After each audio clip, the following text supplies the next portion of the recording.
Sa panimula ng palabas nakita natin si Shin at si Shin ay nakikita ang mga pulang linya sa itaas ng ulo ng mga tao na tinatawag niyang S-line.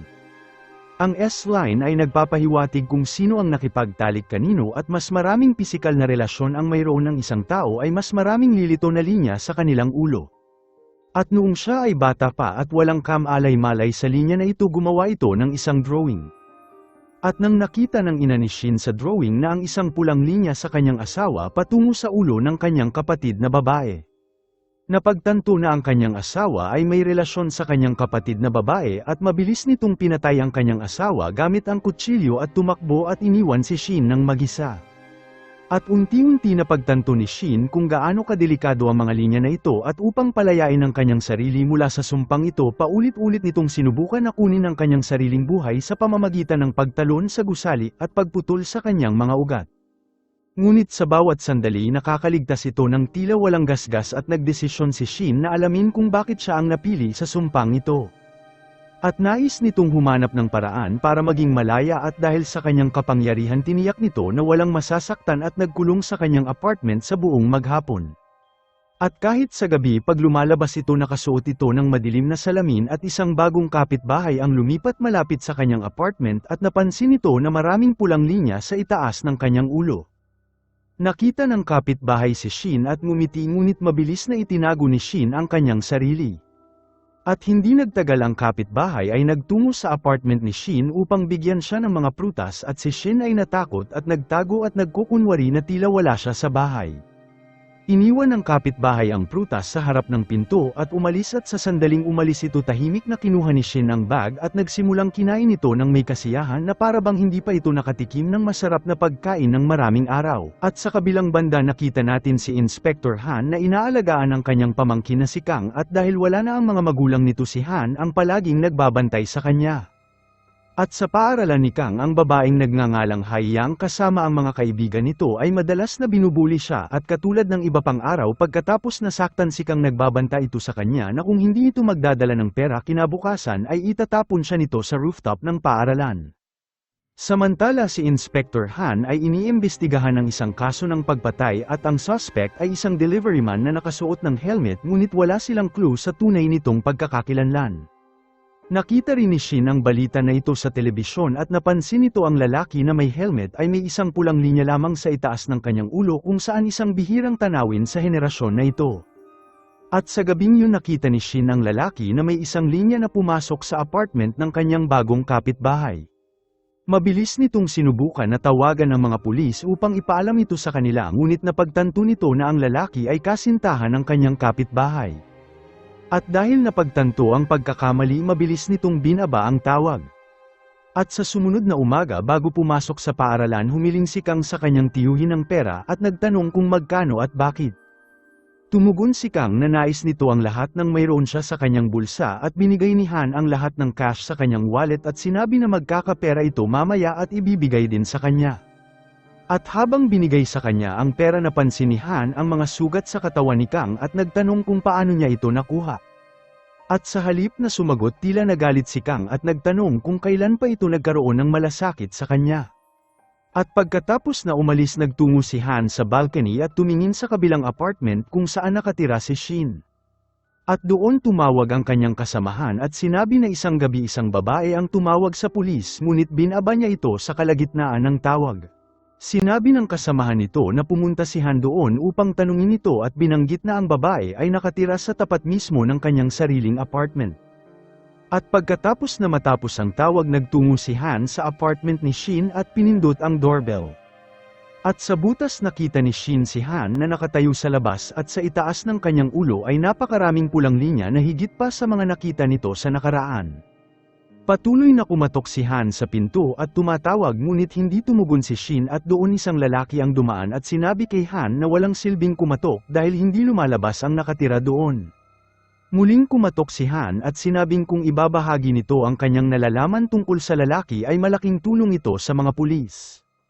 At pagkaraan ng ilang sandali marahan na binuksan ni Shin ang pinto at pinaliwanag na nagkamali lamang ito at nang makita siya ni Han na pagtanto nito na mukha itong bata at nagsimula itong magtanong tungkol sa kanyang magulang ngunit bago pa ito magpatuloy mabilis na isinara ni Shin ang pinto. At sa gabing yun muling nakita ni Shin ang lalaking naka-helmet na may isang pulang linya sa itaas ng kanyang ulo at sa pagkakataon na ito napagtanto niya na nakatira din ito sa building ng kanyang apartment. At sa sumunod na umaga sinuri ni Han ang lahat ng deliveryman sa lungsod na kamukha ng sospek. Pinadala nito ang kanyang kasamahan sa building ni Shin upang imbestigahan ang deliveryman na nakatira sa loob. At nang dumating ito sa apartment ng lalaki napansin nito na ang buong lugar ay kahina-hinala at takot ang bumalat sa kanya habang mabilis nitong tinawagan si Han upang sabihin ang kanyang nakita. Ngunit bago ito matapos magsalita ang lalaki na nakasuot ng salamin na palihim nakikinig sa lahat ng oras ay bigla siyang inatake at itinali ito. At dahil napagtanto kung ano ang nangyari mabilis na naunawaan ni Han ang sitwasyon at nagmadali patungo sa gusali. Samantala isinuot ng lalaki ang kanyang helmet at nagtungo sa labas upang hanapin ang kanyang susunod na biktima.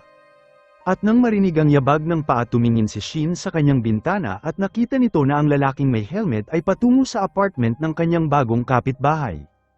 Nais ni Shin na tawagan ng pulis ngunit ang baterya ng kanyang telepono ay namatay at dahil determinado na tulungan ang kanyang kapitbahay kinuha nito ang isang kutsilyo at nagmadali. At sa katunayan ang lalaking may helmet ay may kakayahan din na makita ang mga pulang linya na katulad ni Shin. At nang mapansin nito ang ilang linya sa ulo ng kapitbahay nilamon nito ng galit at sinubukan niya itong sakalin hanggang sa mamatay. At sa mga sandaling yun dumating si Shin upang iligtas ang kanyang kapitbahay at napagtanto na ang umatake ay ang kaparehong nobyo nito na nakita niya kamakailan. At dahil natakot nanigas si Shin at hindi niya ito magawang saksakin at sa halip kinuha ng lalaki ang kutsilyo at sinaksak siya gamit ito. Samantala narating ni Han ang apartment at sa kanyang pag-akyat sa itaas napansin nito ang pinto ni Shin na nakabukas at pumasok sa loob at nakita nito ang mga palatandaan na hinahanap ni Shin. Pagkatapos ang kanyang mata ay napunta sa bintana kung saan ang killer ay nasa kalagitnaan ng pagsakal nito sa babae. At kahit nasaktan at determinado gumapang si Shin patungo sa killer at sinaksak ang kanyang binti gamit ang kutsilyo. At habang kinuha ng killer ang kutsilyo at tatapusin siya lumitaw si Han at binaril siya at parehong nailigtas si Shin at ang kapitbahay. At ilang sandali matapos ang insidente isang ambulansya ang dumating at dinala ang killer pati na ang babae. Binali ni Han ang salamin ni Shin na nakita nito sa daan at sa pagtingin sa salamin na alala ni Shin ang mga salita ng killer at nagsimulang maghinala na nakikita rin ito ang mga pulang linya. Nagtanong si Han sa kanya kung ayaw ba talaga nito magtungo sa ospital at iginiit ni Shin na ayos lamang siya at doon ay dumating si Kang at nagtanong kung ano ang ginagawa ni Shin sa lugar. Ngunit dahil hindi nagbigay ng tugon tahimik na umalis si Shin at nagtungo sa kanyang apartment. At nang maglaon nagtungo si Han sa silid ni Kang upang tingnan siya at nais nitong malaman kung ang lahat ay ayos lamang sa paaralan ngunit binigyan siya ng malabong sagot ni Kang. At sa oras na paalis ito biglang nagtanong si Kang tungkol kay Shin at dahil nagulat nagtataka si Han kung paano niya ito nakilala. Pinaliwanag ni Kang na si Shin ay dating nasa middle school katulad niya at isang araw ang kanyang ina ay pinatay ang kanyang ama at iniwan siya ng mag-isa. Samantala gumawa si Shin ng matatag na desisyon at magpapatuloy na mamuhay ng ganito gamit ang kanyang sumpang regalo upang protektahan ang mundo. Tinanggal nito ang kanyang salamin at itinabi ito ngunit ngayon nakikita nito ang napakaraming pulang linya sa buong lungsod. At doon nakatanggap ito ng isang mensahe mula sa isang hindi kilalang numero at sinasabing nakikita nito ang mundo na katulad niya at kung gusto nitong malaman ang higit pa ay magtungo ito sa paaralan. At sa sumunod na araw habang pauwi ito galing paaralan napansin ni Kang ang isang pares ng salamin na iniwan sa kanyang locker. At pagkatapos ng pag-aalinlangan kinuha niya ito at dinala ito pauwi at sa bahay isinuot nito ang salamin at tinignan ang kanyang sarili sa salamin at sa kanyang gulat nakita nito ang pulang linya sa itaas ng kanyang ulo. At sa mga sandaling yun hindi nito maintindihan ang ibig sabihin nito at doon dumating si Han at nagmadali si Kang sa kanya at nang makita ang hindi mabilang na linya sa ulo ni Han sumigaw ito ng malakas sa labis na takot. Mabilis na sinuot ni Kang ang kanyang tsinelas at nagmadali na lumabas sa bahay na labis ikinagulat ni Han.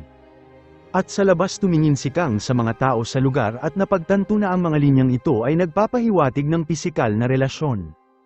At sa sumunod na umaga habang patungo sa paaralan si Kang ay nasa magandang mood at nakikita nito ang mga pulang linya sa itaas ng ulo ng lahat at napansin nito ang dalawang linya sa ulo ni Haiyang at ang isa ay konektado sa loob ng paaralan. At dahil nagtaka sinundan ni Kang ang linya at natuklasan na ito ay konektado sa isang guro. At nang makita ito ngumiti si Kung na parabang natagpuan nito ang isang susi sa nakatagong kayamanan. Samantala muling bumalik si Shin sa paaralan at isang guro ang pinakilala si Shin sa klase at pagkatapos nito nagtungo ito sa kanyang upuan. At sa kabilang banda naalala ni Han na ang naka-helmet na killer ay palaging nakasuot ng salamin ngunit wala sa kanyang mga pagmamay-ari ang nakitang salamin. At upang linisin ang kanyang pag-iisip nagtungo si Han sa paaralan ni Kang dahil napagtanto nito na ang killer ay talagang guro na nagtuturo sa kaparehong paaralan. Nakilala ni Han ang guro na si Gujan at nakilala siya nito at nagtanong kung siya ba ang ama ni Kang. Pinaliwanag ni Han na siya ang tiyuhin ng bata dahil ang mga magulang ni Kang ay matagal nang wala. Ipinagpalagay ni Gujan na pumunta ito upang pag-usapan si Kang ngunit nilinaw ni Han na naroon ito dahil sa isang kaso ng pagpatay. Sinabi nito sa kanya na noong nakaraang taon isang guro sa paaralan na ito na nagtuturo ng matematika ay naging isang serial killer at napatay ng isang pulis. Mabilis na kinilala ni Gujan ang guro at idinagdag ni Han na wala sa mga pag-aari ng guro na may kasamang salamin at kinumpirma ni Gujan na hindi nito nakita ang guro na yun na nagsusuot ng salamin.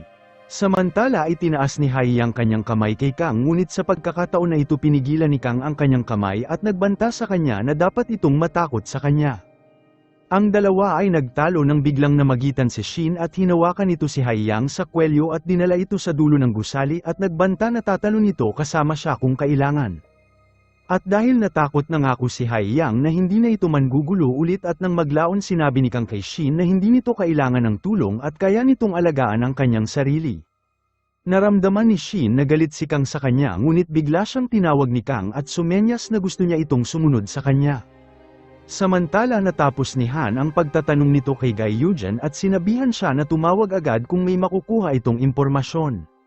Inimungkahi ni Gujan na makipagkita si Han kay Kang ngunit pinaliwanag nito na ayaw ni Kang na makatagpo siya sa lugar at nagsimula itong umalis. At mula sa paaralan nagtungo si Han sa bar kung saan madalas nagpupunta ang guro at ipinakita ni Han sa bartender ang isang larawan at nagtanong tungkol sa killer. Pinaliwanag ng bartender na ang lalaki ay medyo kakaiba at madalas itong nagbibilang ng malakas habang pinagmamasdan ng iba pa pagkatapos ay tatawa ng malakas. At dahil dito maraming tao ang nainis sa kanya at sinaktan siya sa nakaraan at sa pagtingin sa larawan idinagdag ng bartender na ang lalaki ay palaging nakasuot ng salamin ngunit sa litrato nito ay wala siyang suot na salamin. At matapos mapansin ang lahat ng impormasyon sa kanyang diary umalis si Han sa bar. Samantala sinundan ni Kang si Hai Yang na makikipagkita sa guro at sa oras na magkita sila tahimik silang kinunan ni Kang ng litrato at dinala ng guro si Hai Yang sa isang hotel room at pinadala nito ang litrato sa kanya na nagulat gayunpaman hindi nito sinabi sa guro ang tungkol dito. Nagtanong si Hai Yang sa guro kung ano ang gagawin nito kung may makakita sa kanila at tumugon ng guro na tatakas ito kasama siya. Pagkatapos ay sinabi ni Hai Yang kay Kang na siya ay isang minor at hindi ito mahalaga dahil ang lahat ng sisi ay mapupunta sa guro. At sa sumunod na araw pinadala ni Kang ang litrato sa guro at humiling ng 20 milyon won at nagbanta ito na kapag hindi ito nagbayad ilalabas nito ang litrato sa online. At nang maglaon sinabi ni Kang kay Shin na nais nitong tumakas sa lugar magpakailanman at pakiramdam nito na ang kanyang tiyuhin na si Han ay walang pakialam sa kanya. Tiniyak ni Shin sa kanya na ayos lang ito dahil mayroon pa siyang nalalapitan. Nagtanong si Kang kung ang ina nito ay buhay pa ba at kung oo ay dapat niya itong hanapin. At nang marinig ito nagdilim ang mundo ni Shin at sa gabing yun tumingin ito sa bintana at nakita ang matandang mag-asawa na may iisang linya lamang sa kanilang mga ulo na konektado sa isa't isa. At karamihan sa ibang magkasintahan ay maraming linya sa kanilang mga ulo. At sa sumunod na umaga habang natutulog si Hai Yang sa klase siya ay pinatawag sa opisina kung saan pinagalitan siya ng guro. At nang maglaon si Hai Yang ay palihim na nakipagkita sa kanya at labis ang galit nito dahil umaasal ito sa paaralan na parang hindi siya kilala nito. Pinaliwanag ng guro na may nang bablackmail sa kanya sa pamamagitan ng pagpapadala ng larawan. Sinabi ni Hai Yang sa kanya na ang babaeng gumagawa nito ay walang iba kundi si Kang sa kanilang klase. Nagtanong ang guro kung paano nito nalaman ang tungkol sa kanilang relasyon at dahil nagalit nagsimula nitong sisihin si Hai Yang. Si Hai Yang ay labis ang galit at umalis at sinabing wala itong pakialam. Nagsimulang makipag-usap si Kang sa nobyo ni Haiyang upang magselos ito at nang makita ito mas lalong nagalit si Haiyang sa kanyang nobyo. At si Shin na nakita ang bagong pag-uugali ni Kang ay medyo nagulat at nang maglaon ng silang dalawa ay nasa washroom napansin ni Shin ang salamin ni Kang at mabilis na naintindihan ang lahat. Ito ay eksaktong kapareho ng salamin ng killer at sinabi ni Shin kay Kang na alam nitong nakikita niya ang mga S-line gamit ang mga salamin na yun at nagkunwari si Kang na hindi nito naiintindihan ang sinasabi ni Shin. Nihayag ni Shin na nakikita din ito ang mga pulang linya at hindi naniniwala si Kang sa kanya at nagtanong kung ilang linya ang nasa itaas ng kanyang ulo. Sinabi ni Shin sa kanya na may isang linya lamang sa kanyang ulo at pinaliwanag din ito na walang mas mataas sa ulo ng guro na si Jujin habang ang kanyang tiyuhin ay may hindi mabilang na linya. At pagkatapos nito nagtanong si Shin kay Kang kung saan ito nakuha ang salamin at sinabi ni Kang na nakita nito ang salamin sa kanyang locker. Hiniling ni Shin ang salamin at nagbabala kay Kang kung gaano ito kadelikado ngunit binawi ni Kang ang salamin at mariing sinabing pag-aari niya ito. At habang pauwi sinubukan ni Shin na ipaliwanag kay Kang ang tunay na dahilan kung bakit namatay ang ama nito at kung ano ang panganib ng mga linyang ito. Gayunpaman tila hindi apektado si Kang sa mga sinabi niya at sa gabing yun nakipaghalikan si Kang sa kasintahan ni Haiyang nang mag-text ang guro sa kanya at sinabing inihanda na nito ang 20 milyon won. Inutusan niya itong magtungo sa rooftop ng paaralan at pagkatapos nito umalis si Kang sa hotel at nagtungo sa photobooth kasama ang lalaki para kumuha ng litrato. Samantala palihim siyang sinusundan ni Haiyang at narinig ang pag-uusap ni Kang at Shin sa loob ng washroom. At ngayon ay alam na nito na si Kang ay nakikita ang mga pulang linya sa pamamagitan ng salamin. At habang iniligay ni Kang ang salamin sa kanyang bag at kumuha ng litrato palihim na ninakaw ni Haiyang ang salamin. At matapos na kumuha ng litrato tinignan ni Kang ang kanyang bag ngunit napagtanto na nawawala ang salamin. At dahil nataranta naghanap ito ng galit sa lugar at nagtanong din sa staff ngunit ang salamin ay hindi na niya makita. Samantala gumala si Haiyang sa paligid ng mall suot ang salamin at tinawagan ni Kang si Shin at hiniling na ibalik nito ang salamin sa pag-iisip na si Shin ang kumuha nito. Si Shin ay nalilito at tumugon na nasa bahay lamang ito kaya malabo na kinuha nito ang salamin at sinabi ni Kang na patungo ito sa paaralan at ibinaba ang tawag. Nagulat si Shin dahil 10 oras na ng gabi habang narating ni Kang ang paaralan at mabilis na umakyat sa rooftop. Nagtanong ang guro kung may nakakita sa kanyang pumunta at mabilis na hiniling ni Kang na ibigay nito ang pera. Nagmakaawa ang guro at pinaliwanag na mayroon nitong isang anak at buntis ang kanyang asawa. Nag-aalala ito kung paano niya aalagaan ang mga ito kung mapapatalsik siya sa paaralan at bukod dito ang pag-aayos ng 20 milyon sa maikling panahon ay hindi madali para sa isang guro. Pinaalala ni Kang sa kanya na ang lahat ay alam na binubuli siya ni Haiyang ngunit walang tumulong sa kanya dahil ang mga magulang nito ay makapangyarihan. At sa mga sandaling yun nakatanggap ang guro ng mensahe sa kanyang asawa at nakita nito ang larawan at dahil sa galit sumigaw ito kay Kang at nagtatanong kung bakit nito pindala ang larawan sa kanyang asawa. Mabilis na sinabi ni Kang na hindi nito pindala ang litrato at samantala nagmadali din si Shin sa paaralan at doon nakita nito na may nahulog sa gusali. At sa pagtingin sa pulang linya sa kanyang ulo na pagtanto nito na yon ay si Kang at nang makita ito labis itong bumasag kay Shin na nagpaluha sa kanya. Mabilis na dinala si Shin sa ospital at si Kang ay humihinga pa habang tahimik na nakaupo si Shin sa labas. Dumating si Han sa lugar at pagkatapos ng pag-iisip nagtanong ito kay Shin kung bakit ito nagtungo sa paaralan sa 10 oras ng gabi. Pinaliwanag ni Shin na tinawagan siya ni Kang at sinabing pupunta ito sa paaralan at idinagdag nito na inisip niyang nasa problema si Kang kaya naman naroon siya. At sa sumunod na araw ang guro ay hindi pumasok sa paaralan o sumagot sa anumang tawag at napansin ni Shin na si Haiyang ay wala din sa paaralan. Samantala napunta si Kang sa coma at si Shin ay nakatayo sa tabi ng gusali at nakatingin sa ibaba habang nawawala sa kanyang pag-iisip. At sa mga sandaling yun isang kaklase ang lumapit sa kanya at sinabing hindi yun gagawin ni Kang at idinagdag nito na si Kang ay hindi mahina at nakakagulat din na hindi pumasok si Haiyang sa paaralan. Napanatag ang loob ni Shin at nakakuha ng lakas sa mga salita ng kanyang kaklase. Napansin ni Shin ang isang lalaki at pinigilan siya at tinanggal ang kanyang salamin para suriin ito at oras na matiyak nitong normal ang salamin ibinalik niya ito sa kanya. At samantala sa silid ng guro ang isang guro na si Jung Woo ay nakita ang pares ng salamin sa kanyang lamesa. Nagtanong ito tungkol kay Gujan tungkol dito at matapos na suriin ang salamin kinumpirma ni Gujan na hindi sila pagmamayari ng sinuman at pinayuhan nito si Jungwoo na itago na lang ito para sa kanyang sarili. At nang sinuot ni Jungwoo ang salamin nagsimula rin ito makita ang mga pulang linya at mabilis nitong napagtanto kung ano ang ibig sabihin ng mga linya na yon. Dumating si Inspector Han sa paaralan upang makita si Jujan at nagtanong tungkol sa babae na madalas mangbuli kay Kang. Sinabi ni Jujan sa kanya na ang babae ay hindi pumasok sa paaralan mula noong araw na yon at pinakita ni Han ang litrato ni Kang kasama ang nobyo ni Haiyang at nagtanong kung sino ang binata na ito. Dinala ni Jujan si Han sa kanya at sinabi ng nobyo ni Haiyang kay Han ang katotohanan na sila ay naghalikan ni Kang. Pinaliwanag nito na magkasama silang nagtungo sa isang photobooth ngunit pagkatapos na umalis ng tindahan nawala ni Kang ang isa sa gamit niya at mabilis na umalis. At pagkatapos nito sinuri ni Han ang CCTV mula sa lugar at nakita nito na habang abala ang dalawa kumuha ng litrato dumating si Haiyang at may kinuha ito sa bag ni Kang.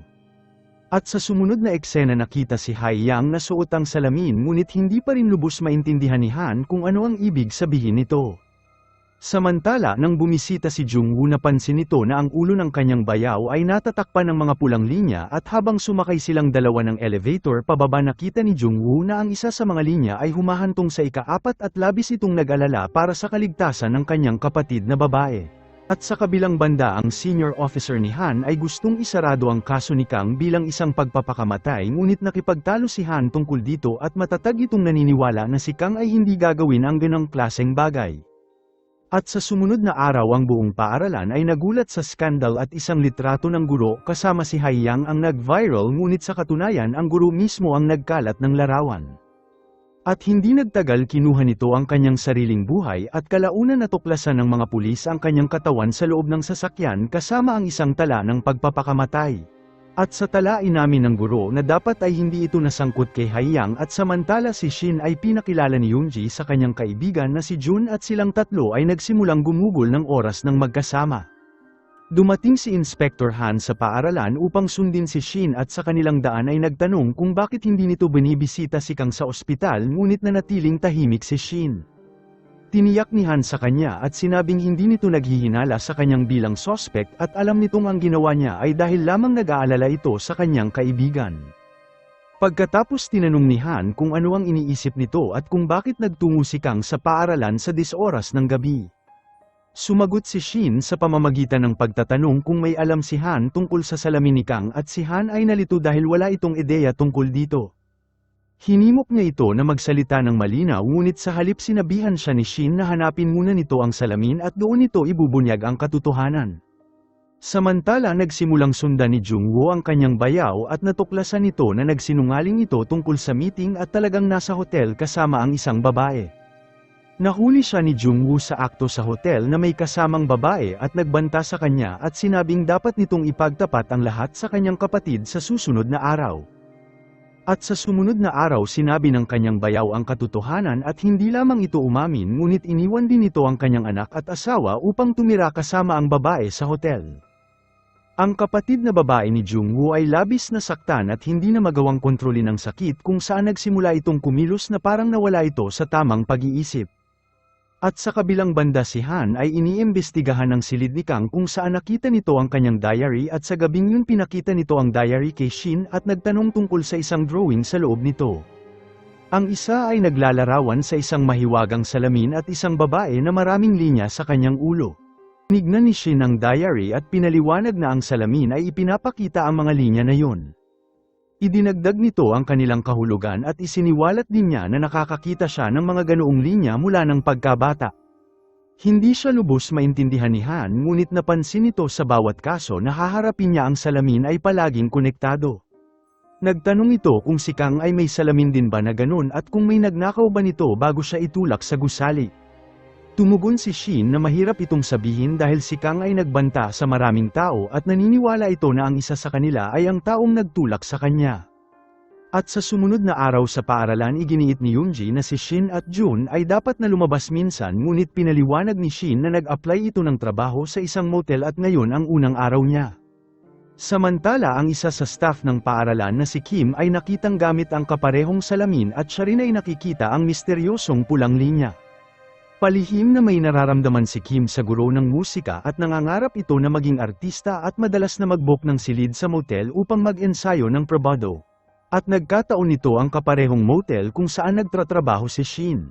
At sa kaparehong oras patuloy na nag-imbestiga si Han sa kaso ni Kang ng pribado kasama ang kanyang isang kasamahan.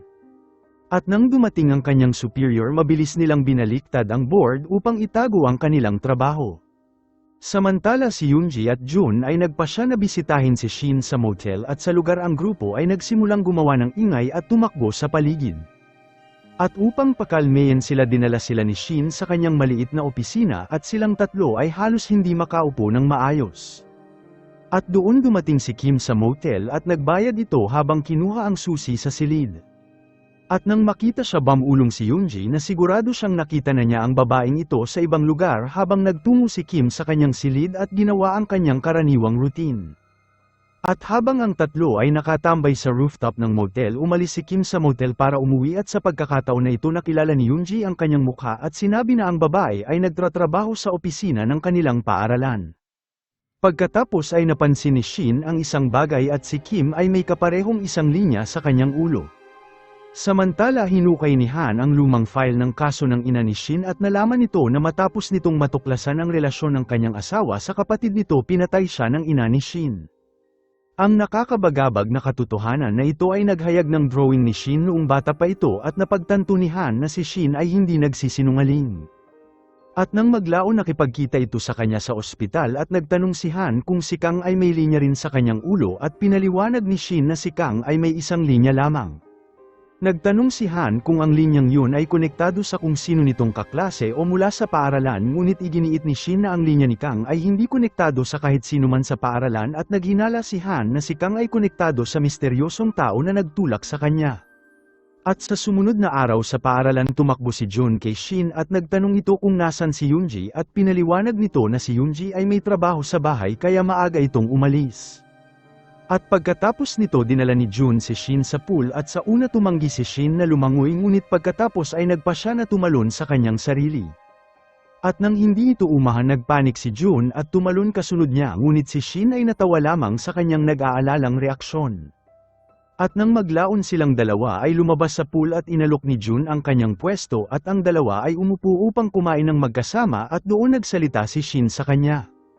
Pinaliwanag nito na mula pagkabata nakakakita ito ng kakaibang bagay na linya sa ulo ng mga tao at gumawa si Jun ng gesture at nagtatanong kung ganito ba. Tumango si Shin pagkatapos ay nagtanong si Jun kung mayroon ba itong mga linya sa kanyang ulo. Tumugon si Shin na wala at pati na rin si Yoonji at siya ay walang linya sa ulo at nagtatanong ito kung naniniwala ito sa mga sinasabi niya. Tiniyak ni Jun sa kanya na naniniwala ito at sa gabing yun nang makauwi patuloy na iniisip ni Shin si Jun. Samantala nagtanong ang kasamahan ni Han kung iniiwasan ba nitong makipag-date sa mga babae at si Han na nawala ang pag-iisip kay Yeonjin ay inamin na mayroong isang tao na gusto niyang lubos makilala. Samantala si Kim gaya ng nakagawian niya ay nagtungo sa motel para mag-ensayo. At doon napansin nito ang guro ng musika na kinahihiligan niya ngunit sa ngayon ay may kasama itong ibang babae. At sa katunayan madalas pagmasdan ni Kim ang mga magkasintahan na pumapasok sa kabilang silid sa pamamagitan ng isang maliit na butas at hindi nito inaakala na makikita niya ang guro ng musika sa ganoong paraan. Ang guro ay may isang linya lamang na konektado lamang sa babaeng kasama niya at ang makita silang magkasama ay ganap na bumasag kay Kim at umalis ito sa motel.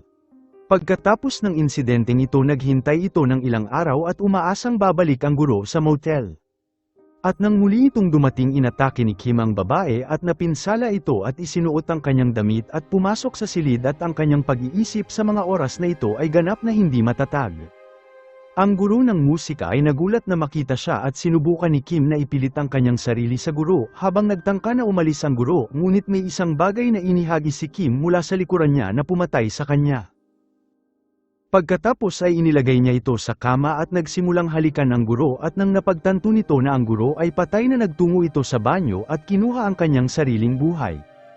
At nang maglaon nang dumating si Shin upang kunin ang basura nakita nito ang babae na itinali ni Kim at mabilis na tinawagan ni Shin ang pulis habang inalis ni Inspector Han ang mga katawan at nagsimulang maghanap sa salamin ngunit hindi niya ito nakita. At pagkatapos nagtanong si Han kay Shin kung ilang linya ang meron si Kim at sinabi ni Shin na si Kim ay may isang linya lamang ngunit sa tingin nito ay hindi ito konektado sa guro ng musika. Pagkatapos ay nagtungo si Han sa ospital upang tignan si Kang ngunit bigla nitong naalala ang isang bagay at bumalik sa motel. Napagtanto nito na hindi niya sinuri ang bathtub at pagkatapos na maubos ang lahat ng tubig ay natagpuan nito ang salamin. Isinuot ni Han ang salamin at tumingin sa salamin at nang makita ang maraming linya sa ulo siya ay labis na nagulat. At sa ospital sa pagtingin sa isang linya sa ulo ni Kang nagsimulang maalala ni Han kung gaano kapangit ang pakikitungo niya dito. At mula pagkabata sinubukan nitong mapalapit sa kanyang tiyuhin ngunit hindi ito nag-alala para sa kanya. At nang maglaon sa opisina napansin nito ang dalawang linya sa kanyang kasamahan at nagtanong kung mayroon itong kasintahan bago magpakasal. At kinumpirma ng kanyang kasamahan at napagtanto ni Han na ang mga linya ay tumpak. At sa mga sandaling yun isang babae mula sa paaralan ni Kang ang dumating sa istasyon upang magsampa ng reklamo. At nang marinig ang pangalan ng paaralan ay nagkaroon si Han ng ideya at dinala nito ang kasintahan ni Haiyang sa ospital at inilagay ito sa harapan ni Kang ngunit ang linya ni Kang ay hindi konektado sa kanya kaya pinaalis siya ni Han. Samantala ang dalawang kaibigan ni Shin ay pinag-uusapan ng kanyang birthday party at tumugon si Shin na hindi pa nito pinagdiriwang ang kanyang kaarawan hanggang sa ngayon. Sinabi ni Yoonji at Jun na sa pagkakataon na ito silang tatlo ay tiyak na magdiriwang dahil malapit na itong mag-18.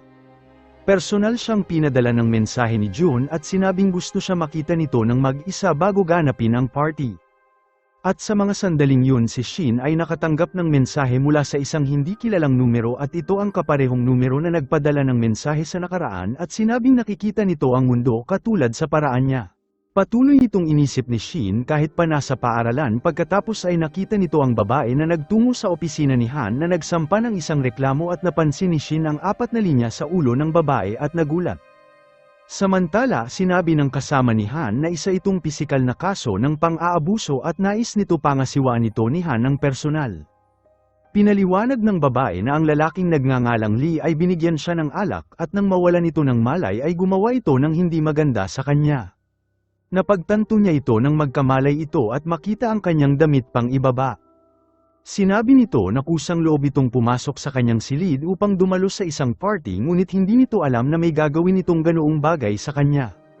Nagtanong ang detective kung pisikal na ba itong nasangkot sa kahit na sino at sinabi ng dalaga na wala siyang karelasyon. Si Han ay nagulat nang marinig ito dahil may 4 na linya sa kanyang ulo at nararamdaman nito na nagsisinungaling ang dalaga.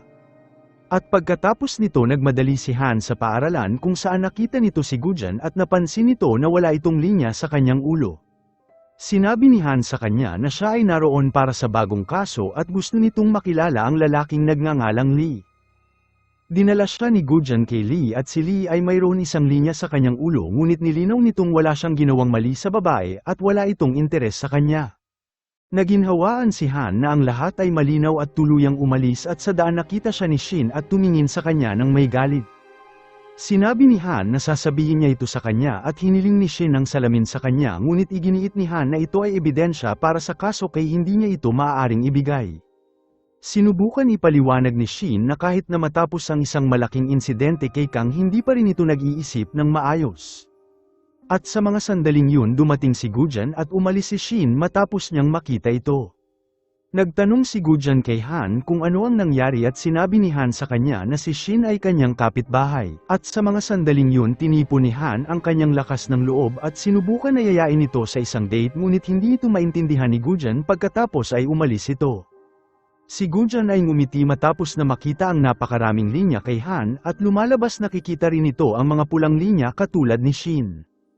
At sa kanyang pagbalik iniisip ni Han ang kaso ng babae at sinabi ng kanyang kasamahan na ang kaso ay hindi komplikado gayunpaman nararamdaman ni Han na ang dalaga ay nagsisinungaling dahil may 4 na linya sa itaas ng kanyang ulo. At matapos nito muli nilang tinanong ang mga ito at ang kasamahan ni Han ay tinanong si Lee habang tinanong ni Han ang dalaga.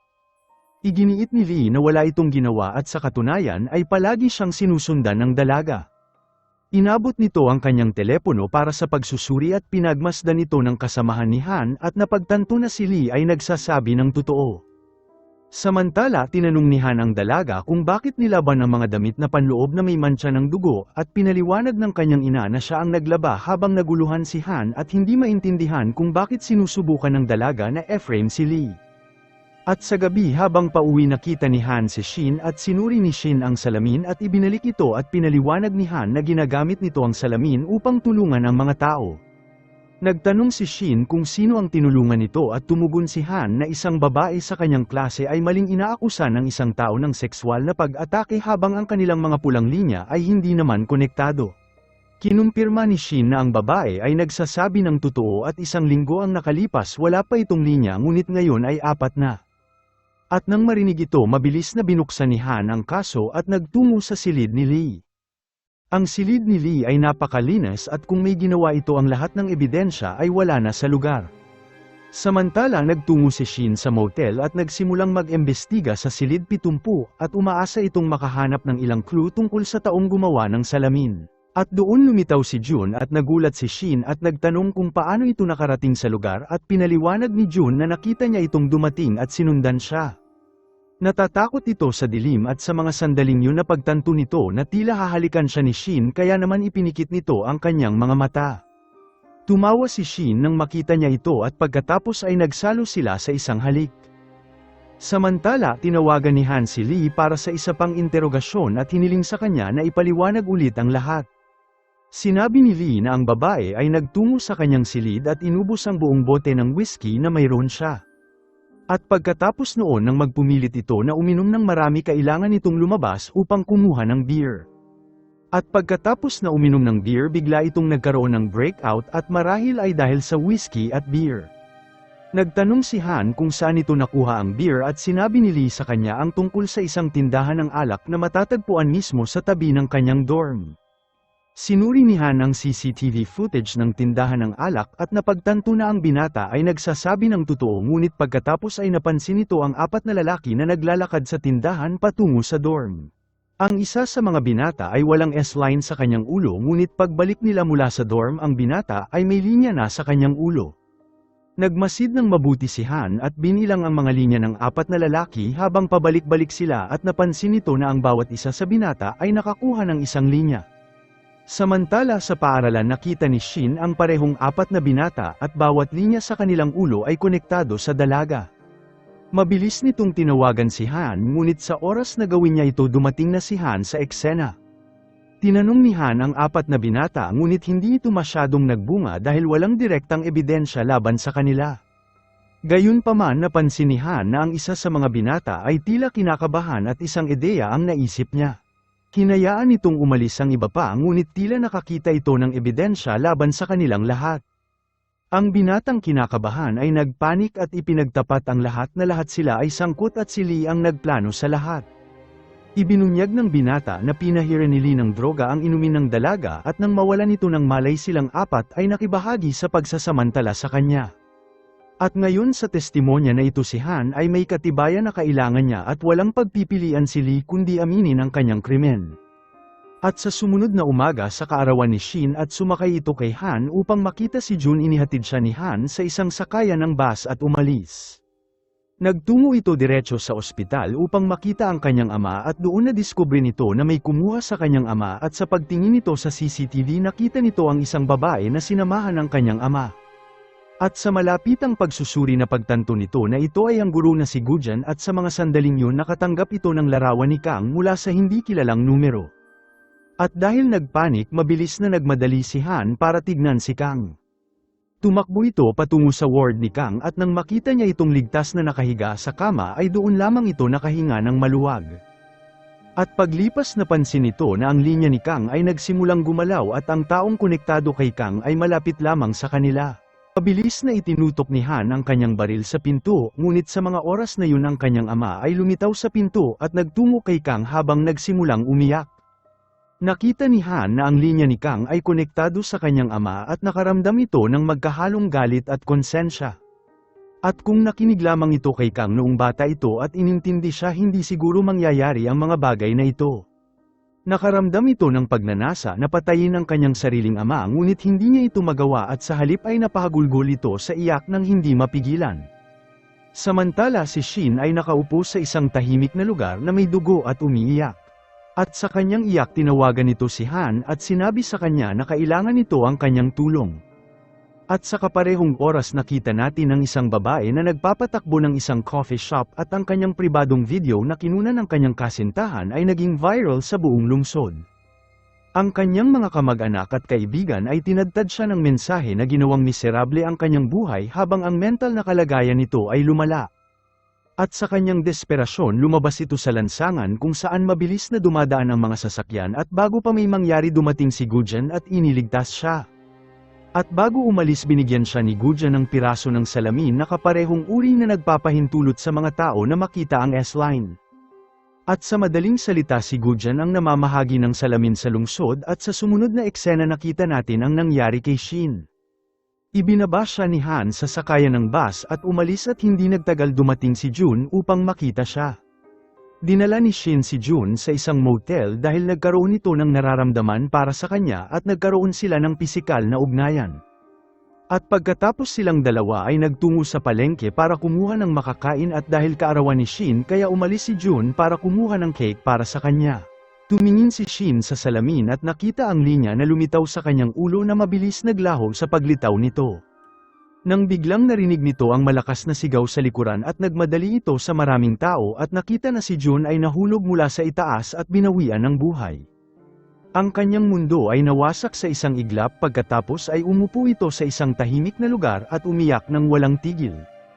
At sa mga sandaling yun nakatanggap ito ng mensahe mula sa kaparehong numero na may kasamang video ni Yoonji na nakagapos sa paaralan at dahil nagulat tinawagan ni Shin si Han at hiniling na pumunta. Dumating si Han at sinabi kay Shin ang tungkol sa linya ni Kang at nagtanong kung alam na ba niya ito noon pa. Umiling si Shin at pinakita ang video ni Yoonji at sinabi ni Han na marahil ang taong tumulak kay Kang at namamahagi ng salamin ay makikilala nila sa pamamagitan nito.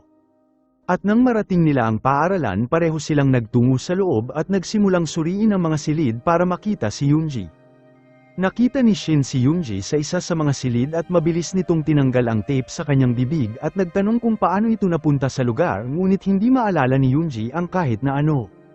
At nang makita si Shin na may mga dugo nagtanong ito kung ano ang nangyari at tumugon si Shin na ipapaliwanag nito ang lahat sa oras na makaalis sila sa lugar.